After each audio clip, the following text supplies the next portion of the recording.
સુરત જિલ્લામાં રવિવાર સાંજથી વરસાદ શરૂ થયો છે। હજુ પણ યથાવત છે।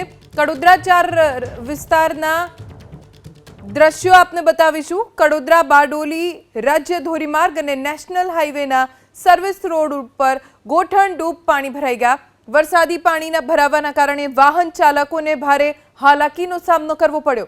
હાઈવે પરથી પસાર થતા વાહન ચાલકો ગોઠણ ડૂબ પાણીના કારણે અટકી જતા પ્રશાસન પર રોષ ઠાલવ્યો। પ્રશાસને પાણીના નિકાલની યોગ્ય વ્યવસ્થાના અભાવે આ સ્થિતિ દર વર્ષે નિર્માણ પામતી હોવાનું સામે આવ્યું। હાઈવે પર 2-2 ફૂટ પાણી ભરાઈ જતા વાહન વ્યવહાર ઠપ થઈ ગયો। સુરત ગ્રામ્ય વિસ્તારની અંદર ગઈકાલે સાંજથી અવિરતપણે ધોધમાર વરસાદ વરસી રહ્યો છે।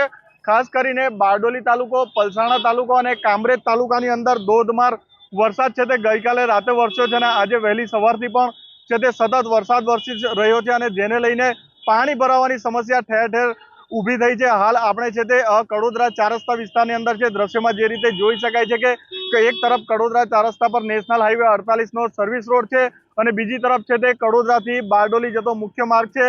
પોલીસ ચોકી છે સામે દેખાઈ રહી છે તે પોલીસ ચોકી છે અને તેમાં પણ હાલ છે તે આજુબાજુમાં સંપૂર્ણ પાણી ભરાઈ ગયા હોવાનું દેખાઈ રહ્યું છે। તો પોલીસ ચોકીની પાછળ શોપિંગ સેન્ટર કોમ્પ્લેક્સ છે અને આ જે કડોદરાથી બારડોલી જવાનો જે સર્વિસ રોડ છે ત્યાં પણ હાલ છે તે પાણી ભરાવાનું શરૂ થઈ ચૂક્યું છે। લગભગ 1-1, 1.5 ફૂટ જેટલા પાણી હાલ છે તે રસ્તા પર ભરાઈ ચૂક્યા છે। હજુ પણ છે તે વરસાદ ચાલુ છે।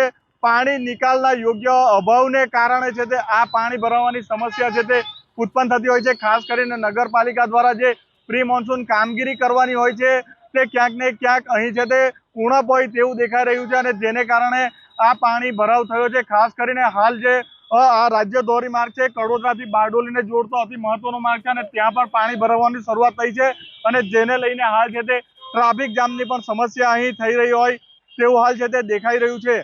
ઇન્દ્રમલ શાહ, એબીપી અસ્મિતા, સુરત।